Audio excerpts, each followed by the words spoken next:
Pues comenzamos ya. Muy buenas tardes a todos los asistentes, y siguiendo el empeño de que todo lo que se diga no sea algo basado en algo que no se pueda discutir, y queriendo que nuestro conocimiento sea sustentado por la razón y bendecido por el corazón, vamos a comenzar un ciclo de 3 coloquios o de 3 charlas.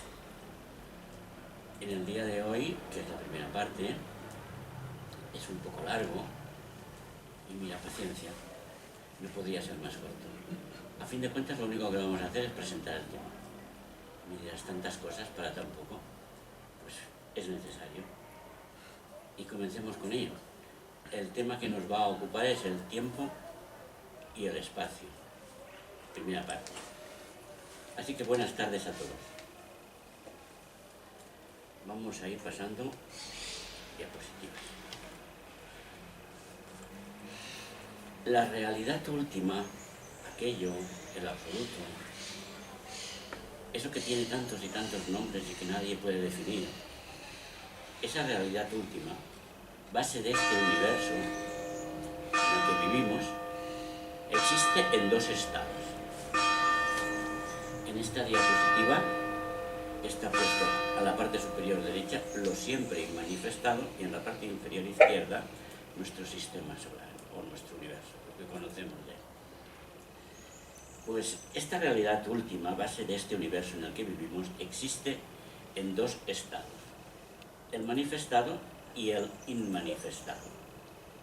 Y recordemos que el universo manifestado deriva de esa realidad inmanifestada, y en esencia es de su misma naturaleza. Ya sé que manifestado o inmanifestado a veces uno puede confundirse, pero es necesario hacer esa diferenciación, porque hay un telón detrás del cual todo existe, pero que nosotros no podemos acceder, y a eso le llamamos inmanifestado. La diferencia entre ambos estados es que el inmanifestado es el estado integral, el estado potencial de esa realidad última, mientras que lo que entendemos por manifestado es ese estado diferenciado y dinámico de esa misma realidad, que es lo que conocemos nosotros aquí abajo. Así que al surgir el universo manifestado desde lo desconocido, desde detrás del telón que oculta la realidad que ahí existe, es decir, desde lo inmanifestado, implica la existencia de un cierto mecanismo, porque nada pasa por pasar, pasará de alguna manera, implica la existencia de un cierto mecanismo, en el sentido de que tuvieron que intervenir un cierto número, llamémosles agentes, relacionados entre sí y en su totalidad, y a eso es a lo que llamamos mecanismo de la manifestación. Para poder comprender un poco más este mecanismo, vamos a observar esta diapositiva. En la parte superior derecha, lo siempre manifestado, su descenso hacia la manifestación. Aquí hay una palabra que dice lo absoluto, el principio positivo negativo, el logos cósmico inmanifestado, el Mahabindu del que tanto hemos hablado, y a partir del cual surge toda la manifestación y varios agentes. Hemos hablado del punto, hemos hablado de la gran ilusión, hemos hablado de la nada, pero hay 2 agentes muy importantes, que son el tiempo y el espacio. Y para poder comprender un poco más este mecanismo, vamos a explicar lo que podamos de ello. En este esquema vemos que hay agentes de la manifestación que entran en actividad, entran en funcionamiento, en su forma más elevada, en el límite entre lo siempre manifestado y la divinidad manifestada. Y como todo esto es un proceso repetitivo que va descendiendo, la divinidad manifestada está actuando en los planos superiores al principio. Son los agentes de la manifestación los que hacen posible este proceso. Y en su descenso, el tiempo y el espacio, Maya la ilusión, el punto, entran de nuevo en acción en su forma inferior, en el límite entre la divinidad y los mundos espirituales creados por el tercer logo. A ver si sale. No. Pues no sirvió. Ahora. El logos es el mismo. En sus distintos aspectos, ahora se saltó de. En sus distintos aspectos, el primer logos está actuando en el plano árico, el segundo en el anupadaka y el tercer aspecto en el ánico superior. Bueno. Es esa misma divinidad la que continúa descendiendo y que actúa en planos espirituales de la individualidad, en alma, buddhi y el mental superior, y son los agentes de la manifestación los que siguen descendiendo hasta llegar a algo que nos es más próximo a nosotros, hasta llegar a los mundos temporales manifestados en la materia más densa, hasta llegar a los planos de la personalidad en el plano físico que todos conocemos. Recordemos que la manifestación es un proceso reiterativo y progresivo, es decir, que el mismo proceso se repite en cada uno de los niveles.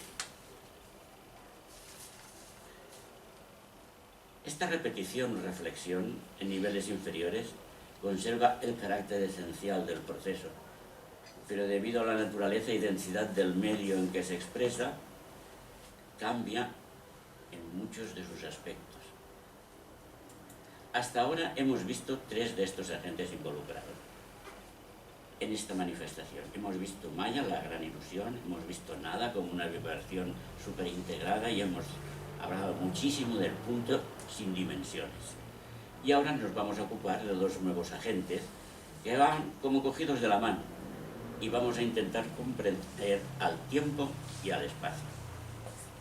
El tiempo y el espacio están relacionados entre sí de un modo muy especial. Son dos enigmas que han intrigado a la filosofía desde muy antiguo y actualmente todavía son la causa de gran cantidad de pensamiento especulativo.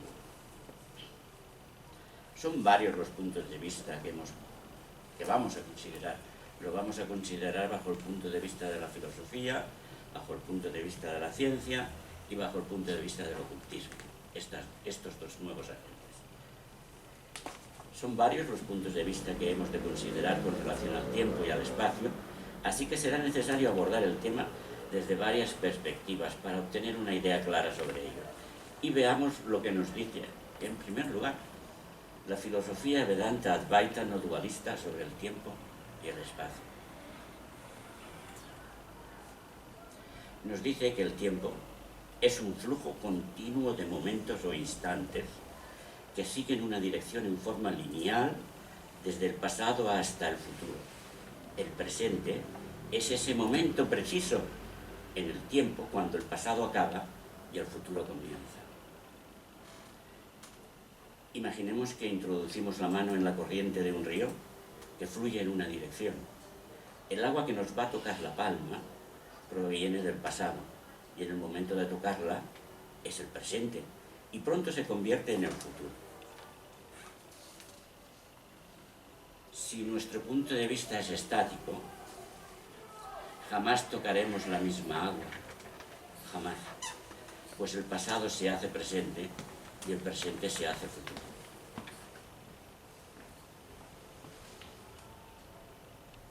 Con el paso de cada momento, con el paso de cada instante, el pasado deviene en el presente y un nuevo momento, que era parte del presente, deviene como el futuro.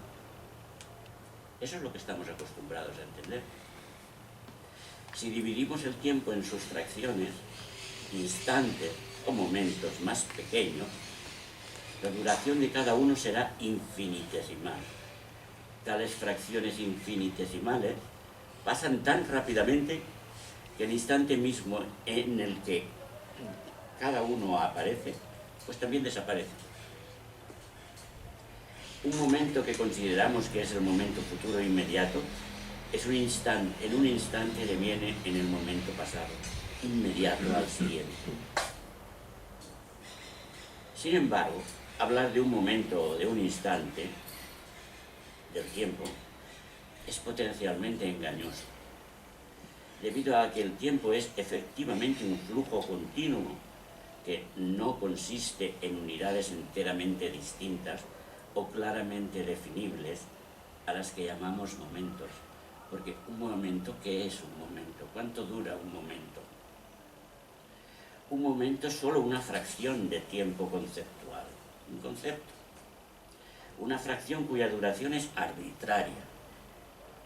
El momento más infinitesimal es un punto en el tiempo, cuya duración es cero, y el preciso momento presente es un punto sin duración, debido a que es el fino borde o frontera inmensurable que separa el pasado del futuro, el instante mismo en el que el pasado acaba y comienza el futuro.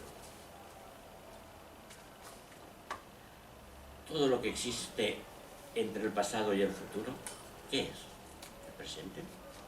Todo lo que existe entre el pasado y el futuro es puro ser, según la filosofía Advaita. En el instante inmensurablemente breve entre el pasado y el futuro, entre dos instantes yuxtapuestos, y yuxtapuestos me refiero a que son contiguos, que se están tocando, que no hay nada entre ellos, el tiempo permanece quieto y todo acontecimiento cesa. El tiempo requiere alguna extensión o duración en la que moverse, de modo que en el instante infinitamente pequeño entre el pasado y el futuro, el tiempo no puede moverse ni acontece nada. Y aquí viene la gran conclusión de la filosofía. Por lo tanto, todo lo que podemos experimentar en ese instante infinitamente pequeño, en lo que llamamos el preciso momento presente, es nuestro ser autoconsciente, nuestra presencia. Yo soy, yo existo, es lo único que percibimos. Si investigamos el momento presente minuciosamente para discernir con exactitud qué instante en el tiempo es presente, no descubriremos ningún instante discernible en el tiempo que pueda ser llamado el preciso momento presente, que pueda ser llamado ahora. Para poder hacerlo debemos de dejar de lado tanto el pasado como el futuro. El momento inmediatamente presente al momento presente es pasado y el momento inmediatamente siguiente es futuro.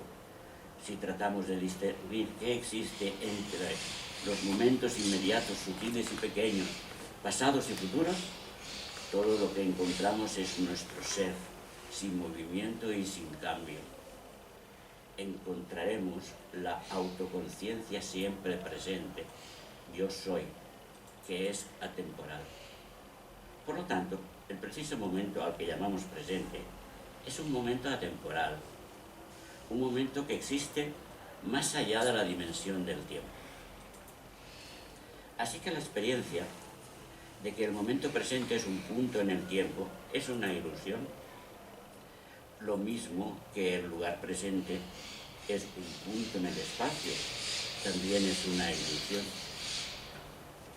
Si escudriñamos agudamente qué es ese preciso lugar presente para descubrir cuál es la verdad o la realidad que hay en él, que nos permita descubrir aquello que siempre está presente, aquello que es eterno, veremos que no es un punto en el espacio físico, sino solo nuestro ser autoconsciente, lo mismo que ocurre con el momento preciso que llamamos ahora. Cuando descubrimos que no hay ninguna cosa tal como un punto preciso presente en el tiempo, y que nuestra experiencia del momento presente en el tiempo es una ilusión, una aparición imaginaria, descubriremos que el paso del tiempo que experimentamos solo en este momento presente ilusorio es igualmente una aparición imaginaria. Puesto que todos los puntos en el tiempo y todos los puntos en el espacio son experimentados solo en este punto presente en el tiempo y en este punto presente en el espacio. Todos los puntos del tiempo y del espacio para su existencia aparente dependen de estos dos puntos presentes, el ahora y el aquí, siempre presentes, que en realidad no son nada sino la presencia de la conciencia de nuestro ser siempre presente, yo soy. Eso es lo que son. Por lo tanto, nuestro ser autoconsciente siempre presente, yo soy, porque no desaparecemos, siempre estamos ahí. Es la única realidad de ese momento presente ahora y de este lugar presente aquí. A pesar de que todo ello hay de la apariencia de ser un galimatías de palabras de aquí y de presente, si lo seguimos con atención, veremos que no hay equivocación y que el aquí y el ahora son conceptos que todavía no podemos definir. Por lo tanto, nuestro ser autoconsciente siempre presente, yo soy, ¿qué es? La única realidad existente de ahora y aquí. Y cuando investigamos la conciencia no dual de nuestro ser, que siempre experimentamos como ser aquí y ahora, descubriremos que tanto el tiempo como el espacio son irreales y que nuestro ser autoconsciente no dual es la única realidad, la única cosa que existe verdaderamente. El tiempo y el espacio son conocidos solo por la mente y por consiguiente dependen de ella para su existencia aparente. Ellos no son conocidos por la conciencia del ser esencial, que solo se conoce a sí mismo. Sin embargo, aunque no son conocidos por ella, no podrían ser conocidos independientemente de ella, debido a que ella es la única realidad que subyace y sostiene la apariencia de la forma que conoce la mente. ¿Somos capaces de imaginarnos ser esta mente, que se experimenta a sí misma como un cuerpo que existe en el tiempo y el espacio, debido solo a que nos conocemos como yo soy? Sin embargo, la mente y el tiempo y el espacio conocidos por ella son apariencias transitorias, porque lo que somos es la realidad que siempre existe y conoce su propia existencia, puesto que nuestra existencia o ser autoconsciente existe independientemente del tiempo y del espacio. Si prestamos atención solo al preciso momento presente o al preciso lugar presente, que son efectivamente uno y el mismo punto, no encontraremos en ellos ningún tiempo ni espacio, ninguna duración ni extensión, y por lo tanto ningún pensamiento de ningún tipo, sino solo la conciencia de ser absolutamente no dual, yo soy, que subyace y trasciende a todo tiempo, todo espacio y a todas las formas de pensamiento. Todo tiempo, todo espacio y todo lo que está contenido dentro del tiempo y el espacio es solo una forma de conocimiento, una concepción o una percepción, y por consiguiente todo está contenido dentro de la conciencia. Y puesto que ninguna forma de conocimiento puede existir sin la conciencia que lo subyace, la conciencia no solo lo contiene todo, sino que está también contenida dentro de todo. De hecho, la conciencia es la única sustancia fundamental de la que están hechas todas las cosas. Repasemos la opinión de diversos pensadores, desde los antiguos filósofos griegos, pasando por la cosmología contemporánea cuántica y la teoría de la inflación eterna, donde se considera el universo como un fractal infinito que se repite a diferentes escalas, con un mosaico de diferentes universos, separados por un océano inflacionario. Todos los pensadores han dicho que el tiempo no es nada más que una ilusión.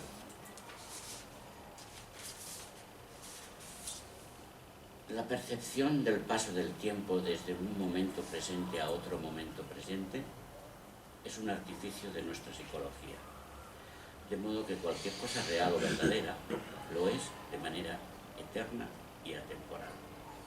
Si es real y es verdadera, es así.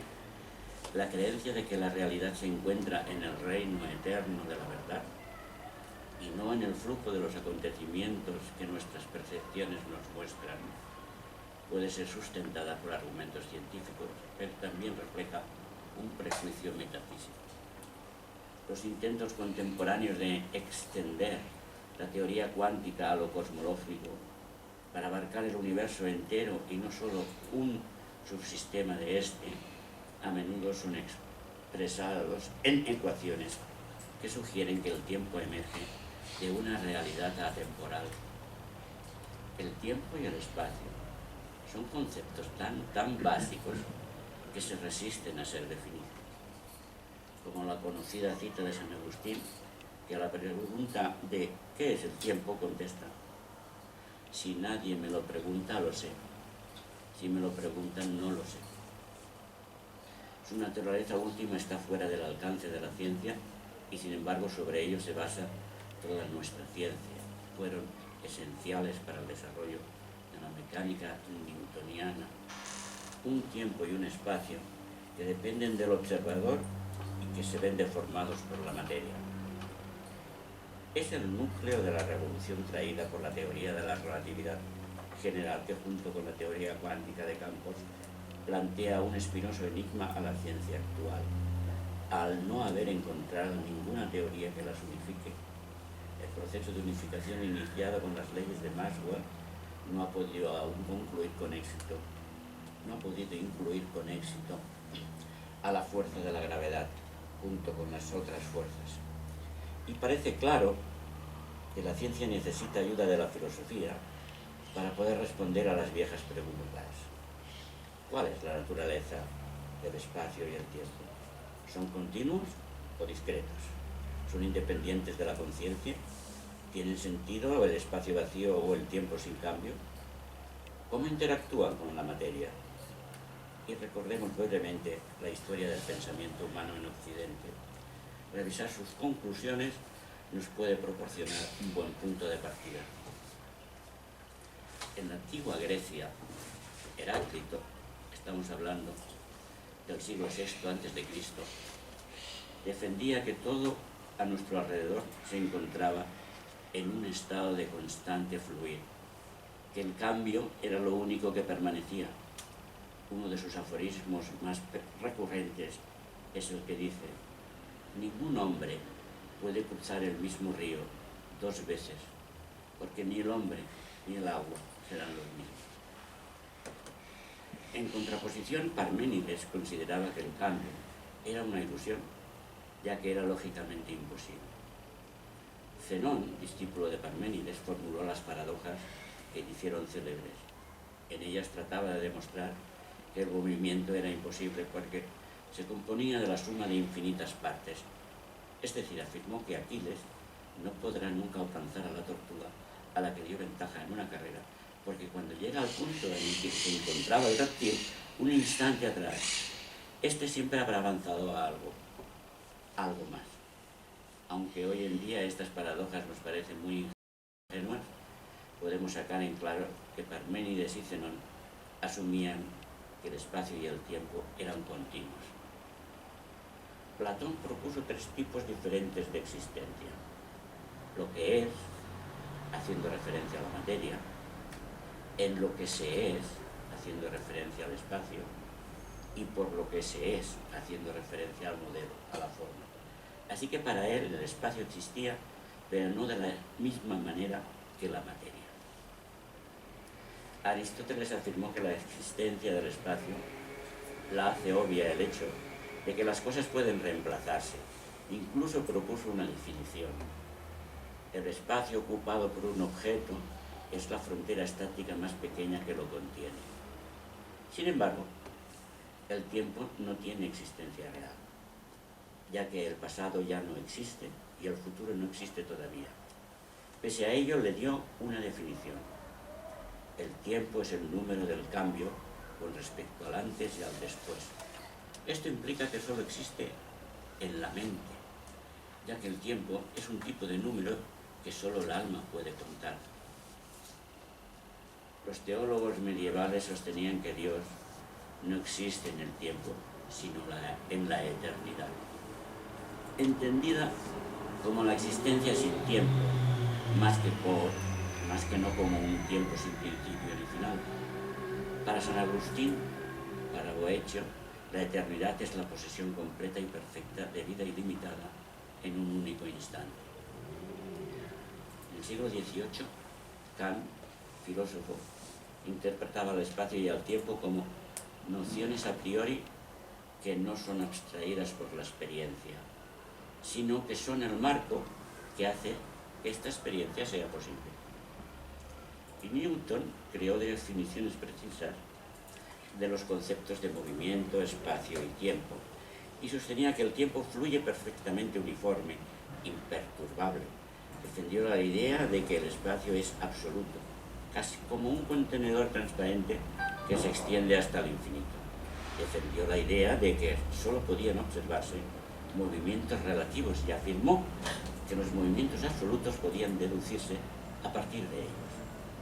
Leibniz, también del 18, filósofo, se opuso a estas teorías defendiendo una visión relativa del espacio, donde solo las distancias y velocidades relativas tenían significado físico real. Y en el siglo XIX, Mach, científico brillante, argumentó que el momento lineal o angular de un objeto existe como consecuencia de su movimiento relativo con respecto al resto de los objetos del universo. Esto es lo que Albert Einstein llamó el principio de Mach. La inercia es entonces un concepto que se refiere no a cuerpos aislados, sino al universo en su totalidad. Desde entonces el tiempo y el espacio están completamente entrelazados y el espacio-tiempo ya no son inmutables, sino que se ven deformados por la materia que lo contiene. Y sin embargo, sobre ello se basa toda nuestra ciencia. ¿Qué son el tiempo y el espacio? Su interpretación ha variado a lo largo de la historia y aún hoy es posible que una nueva manera de comprenderlos provoque la próxima revolución científica. Tenemos ejemplos como el de Julian Barbour en 1937, nacido en 1937 y tiene 85 años, o sea que es contemporáneo nuestro, que propone un nuevo modelo de física alternativa en la que el tiempo no existe más que como una ilusión en nuestras mentes. Es posible que el tiempo y el espacio no tengan otra naturaleza que la que les asignemos por convención. La teoría de la relatividad de Albert Einstein, estamos hablando del siglo XIX, aportó una nueva concepción del tiempo y del espacio, haciendo posible el cálculo de las reacciones nucleares y la creación de aparatos tan complicados como los aceleradores de partículas, que permitieron el estudio de una nueva física, la física que está por debajo del átomo. La teoría de Einstein fue un logro brillante en el dominio de la filosofía y de la ciencia. Desde el instante que estalló la primera bomba atómica, se supo que la teoría había sido finalmente corroborada por el descubrimiento de la energía atómica. La teoría de la relatividad general plantea que la gravedad no es una fuerza, como decía Newton, sino la curvatura del espacio-tiempo. Welle resumió esta tesis fundamental en la célebre frase: el espacio-tiempo le dice a la materia cómo moverse y la materia le dice al espacio-tiempo cómo curvarse. Estamos hablando de un espacio o un tiempo que no es lineal, que se puede curvar. Y si se puede curvar la distancia de un extremo a otro, se puede minimizar. Esto es importante, porque permite muchas cosas. La teoría de la relatividad general, publicada en 1915 por Einstein, es una teoría que reemplaza el concepto que se tenía de la gravedad newtoniana para objetos que se mueven a velocidades próximas a la velocidad de la luz.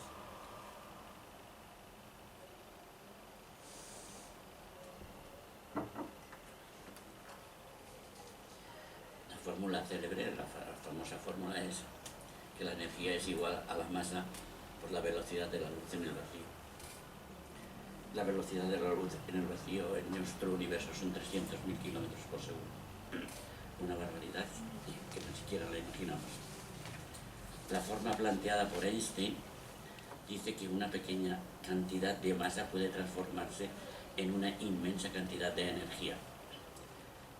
Antes de Einstein, la gente creía que el espacio y el tiempo eran estáticos e inmutables, tal como lo afirmaba el científico inglés Newton. En la teoría de la relatividad general, Einstein predecía que el espacio y el tiempo eran relativos, que formaban un continuo llamado espacio-tiempo y que la masa de los objetos hacía que el espacio-tiempo se curvara.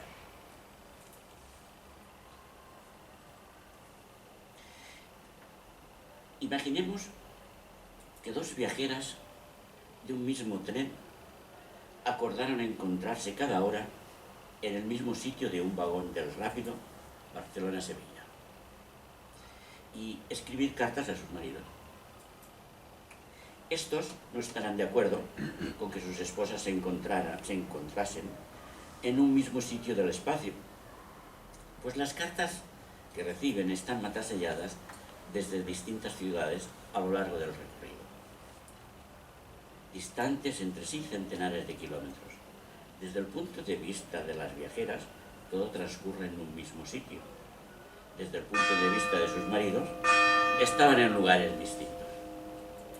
Así que el concepto en un mismo sitio del espacio tiene solamente sentido relativo. Igualmente, si afirmamos que dos estrellas coinciden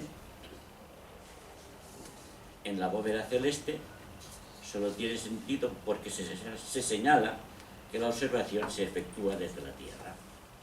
Y podemos decir que dos acontecimientos coinciden en el espacio solamente cuando se señalan los cuerpos respecto a los que se determina su situación. También es relativo al desplazamiento de los cuerpos en el espacio. El desplazamiento de los cuerpos en el espacio es también relativo. Si decimos que un cuerpo se desplazó, significa que cambió de posición respecto a otros cuerpos. Y dependiendo de cuál sea nuestro punto de observación, el movimiento tendrá aspectos completamente diferentes. Por ejemplo, imaginemos un avión desde el que se tira una piedra.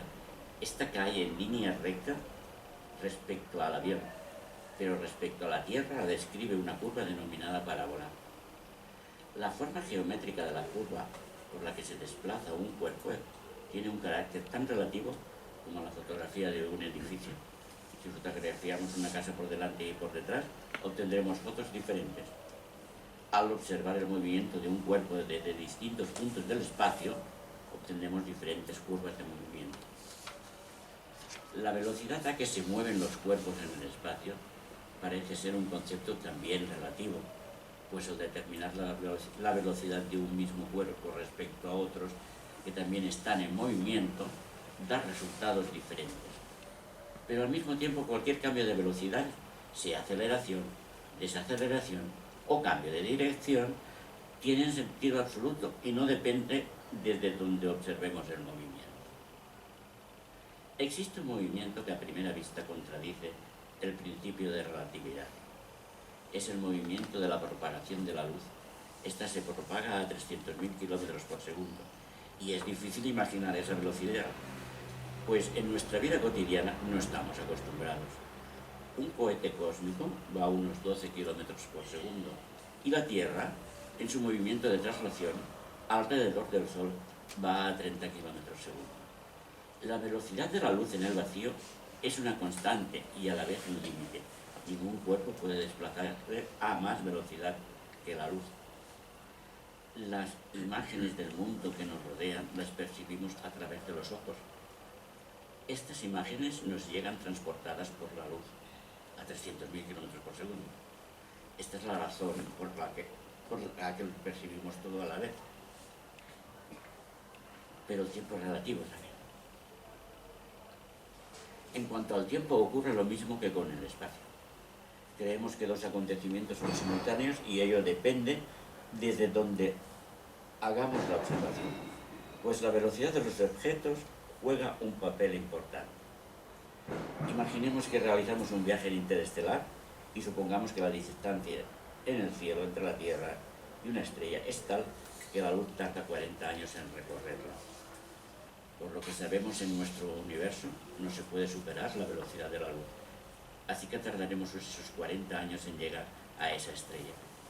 Sin embargo, semejante razonamiento es incorrecto, pues no se ha tenido en cuenta el cambio de tiempo relacionado con el movimiento. Supongamos que nuestro cohete vuela a 240.000 kilómetros segundo. Para los habitantes de la Tierra alcanzaríamos la estrella transcurridos 50 años.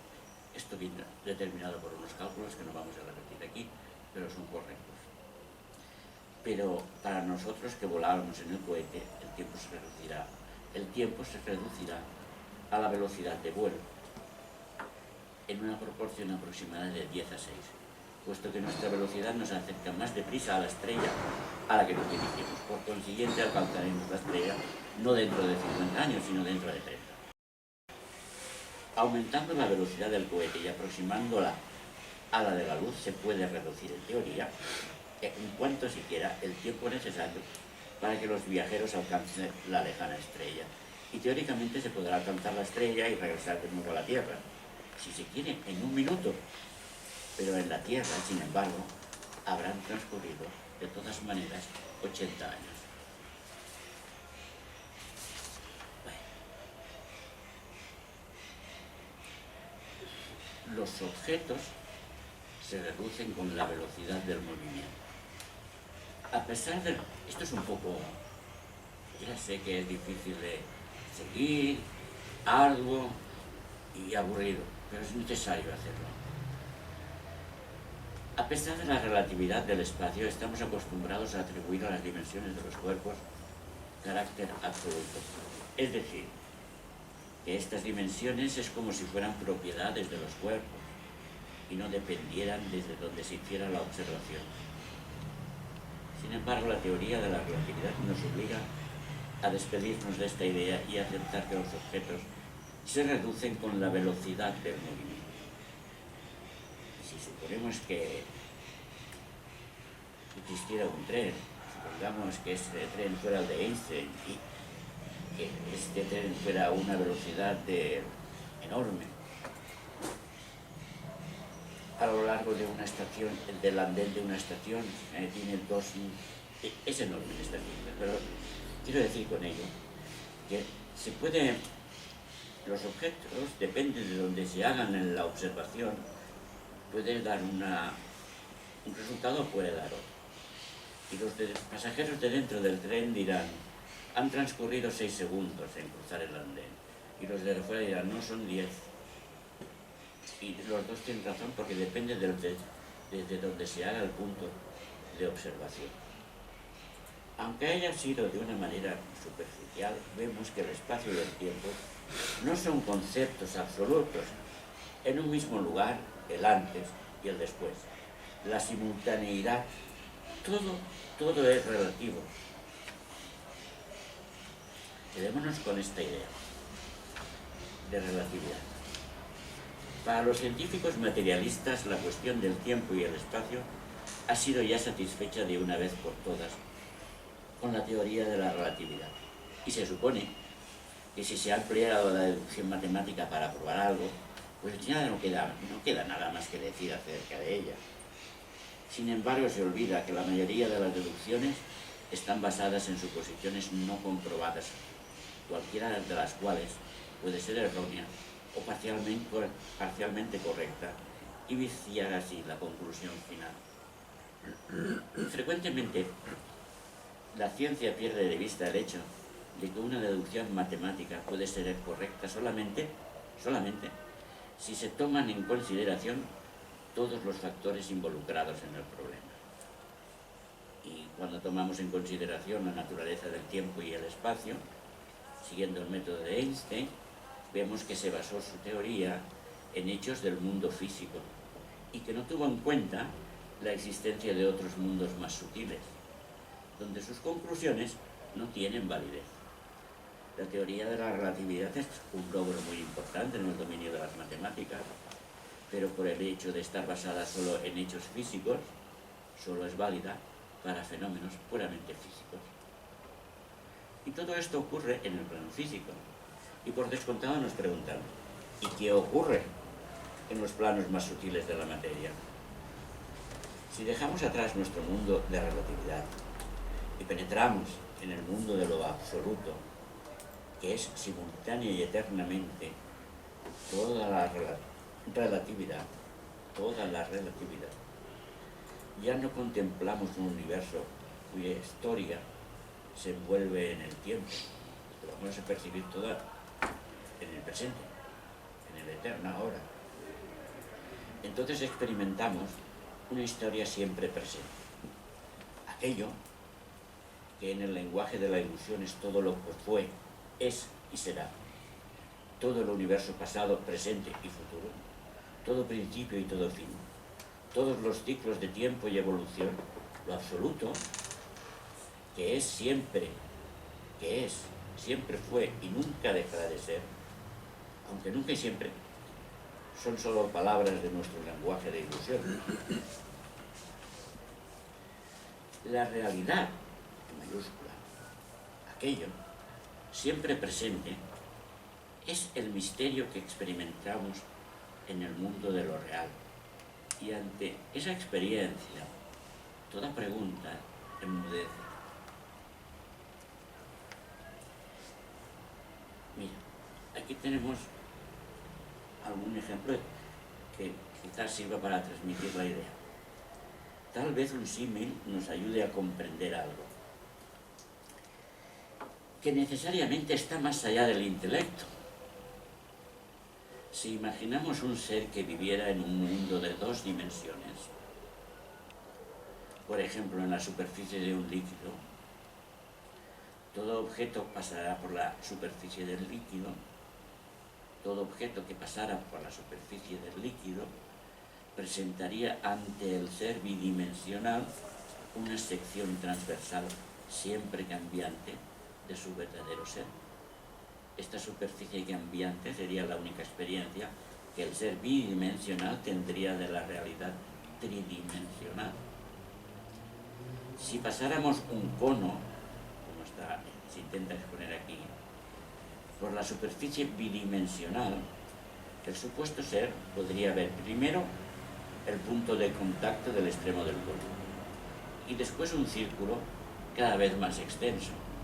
Y podemos imaginar cómo aquel ser bidimensional podría considerar a la sección transversal en constante cambio como un proceso evolutivo.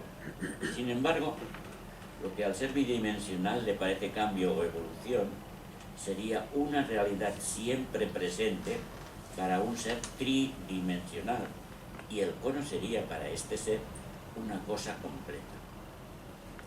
El ser bidimensional llamaría pasado a lo que hubiese pasado por la superficie, futuro a lo que todavía hubiese de pasar, y su presente sería la sección transversal, siempre cambiante del cono.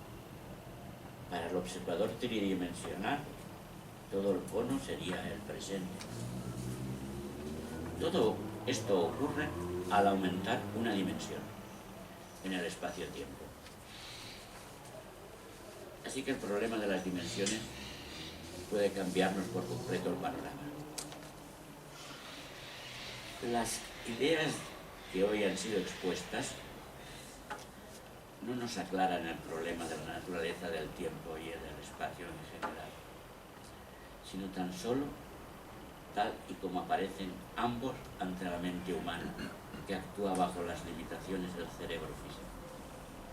Si queremos realizar un estudio serio de cuál es la naturaleza del tiempo y el espacio, hemos de tener presente que la mente humana es también un factor importante en el problema y por lo tanto debemos tomarla en cuenta. La mente, en sus diversos grados de sutilidad, se expresa a través del cerebro físico, y en ello estaremos todos de acuerdo. En realidad, toda la naturaleza humana está implicada en el problema de comprensión del tiempo y del espacio. Esta es la razón por la que solo aquellos que hayan sido capaces de penetrar en los más profundos repliegues de su conciencia han podido correr el velo del misterio de cuál es en verdad la naturaleza de estas realidades básicas del universo manifestado.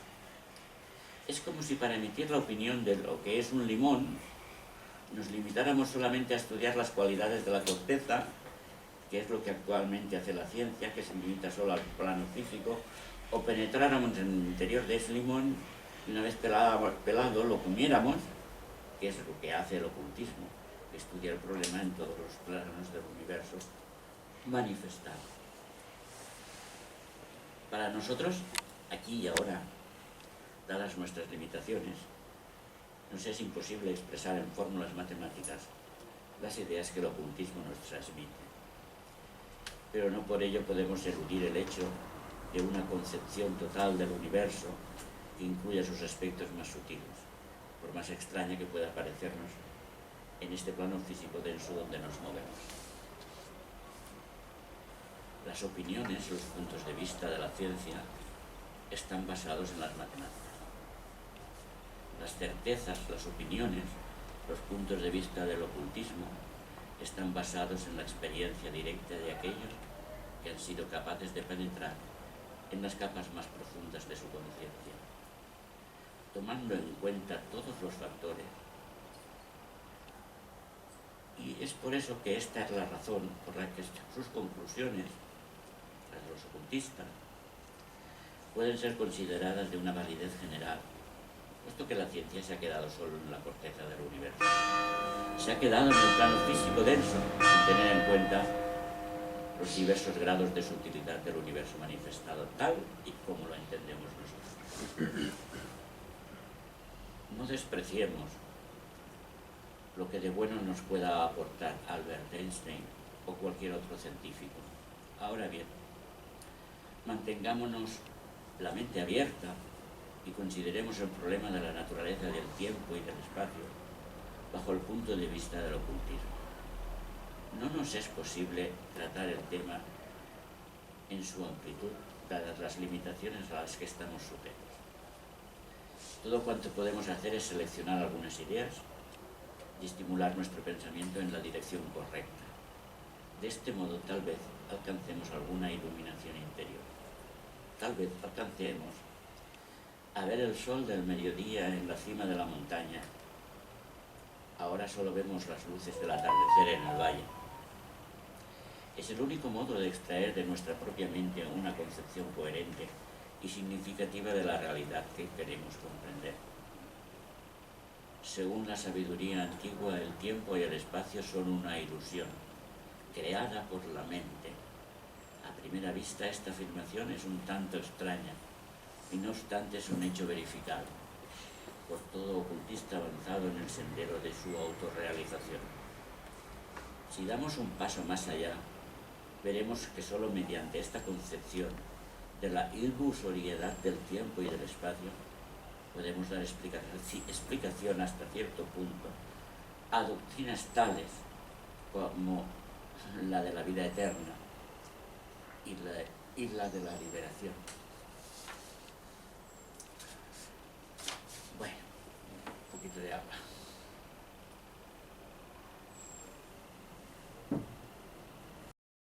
Siempre en nuestro estudio vamos desde las verdades que nos son conocidas a otras que nos son desconocidas. Y muchas veces el análisis intelectual no prueba la verdad de lo que todavía es un misterio. Pues solo por la experiencia directa, el estudiante capaz de sumergirse en su propia conciencia puede llegar a la comprensión total de alguna de estas verdades. El análisis intelectual es solo un medio de hacer más inteligibles, hasta cierto punto, la comprensión de verdades que están mucho más allá de la facultad de razonar. La naturaleza ilusoria del tiempo y del espacio es un hecho riguroso, basado en la experiencia directa de grandes cientistas, tan riguroso como puede ser cualquier hecho que la ciencia demuestre mediante las matemáticas, que al final ha de ser comprobado por la puesta en práctica de sus conclusiones, es decir, por la experiencia, por el experimento. El ocultismo nos dice que los objetos que nos rodean y que habíamos tomado como sólidos y tangibles son meras ideas en nuestra mente. Y nos dice que lo que habíamos tomado como materia es solo energía vibrando muy lentamente. Y cuando soñamos, tomamos los objetos de nuestros sueños como hechos.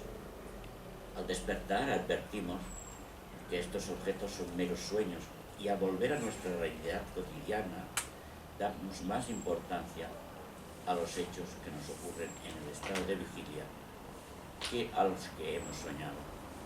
Pues algo similar pasa entre los hechos que nos ocurren en nuestra vida, en el plano físico, y estos mismos hechos vistos a la luz de lo real. Mientras soñamos, todo lo que nos ocurre nos parece real. Al despertar, todo se nos antoja subjetividades de nuestro pensamiento. Cuando un individuo permanece en las ilusiones de los planos inferiores, su vida le parece real y constituida por hechos concretos. Cuando ese mismo individuo trasciende la ilusión que nos envuelve y se hace consciente de la realidad, todos aquellos hechos que le parecían tan objetivos ya no lo son. Entonces se da cuenta de su carácter subjetivo, es decir, de su carácter mental. Recordemos una vez más el conocidísimo símil de la cuerda y la serpiente. Vemos una serpiente bajo la ilusión por la oscuridad, por la ilusión creada por la oscuridad. Y vemos una cuerda cuando se hace la luz y la ilusión desaparece. Las ilusiones creadas por el tiempo y el espacio se deben a las limitaciones impuestas a nuestra conciencia cuando actúa en los diferentes vehículos. En el plano físico, donde la materia es más densa, las limitaciones son máximas. Cosas como el tiempo, el espacio, la distancia, el tamaño, etcétera, etcétera, parecen ejercer un control todopoderoso sobre nuestra conciencia. Y a medida que nos interiorizamos, a medida que la conciencia comienza a actuar en vehículos más sutiles, las limitaciones parecen debilitarse progresivamente hasta casi desaparecer en los planos más espirituales. Así, en el plano mental podemos desplazarnos a la velocidad del pensamiento y la distancia parece carecer de significado. Y puesto que podemos pasar a través de los objetos y verlos instantáneamente desde todos sus lados, la noción de espacio también pierde su poder limitativo. Cuando la conciencia es capaz de actuar en planos más elevados que el mental, el pasado, el presente y el futuro dejan de tener sentido, pues todo es un eterno presente, un eterno ahora. El tiempo y el espacio dejan de existir tal como los conocemos en el plano físico. Y no es que desaparezcan súbitamente, sino que se van sutilizando cada vez más a medida que ascendemos a niveles superiores de conciencia. Tal como conocemos el tiempo y el espacio en el plano físico, son productos de la ilusión. Aunque esto no quiere decir que carezcan de base, derivan de realidades existentes en lo eterno. Son como sombras proyectadas por dichas realidades en el mundo de lo irreal, y sucede que aquí, en el plano físico, confundimos a las sombras con las realidades. Dado que nuestra conciencia está confinada en este plano de existencia de 3 dimensiones. Pero si pudiéramos desplazar nuestra conciencia a planos superiores, veríamos a las realidades tal como son y a las sombras como sombras. Aunque el tiempo y el espacio aquí abajo sean sombras de realidades, no podemos negar su existencia. No desaparecen completamente cuando la conciencia penetra en el dominio de lo real, sino que sufren una transformación sutil. Son vistos y percibidos en su naturaleza real, y ello es así porque los mundos irreales son solo sombras de un mundo real. Y no obstante, el tiempo y el espacio condicionan nuestra experiencia de vida.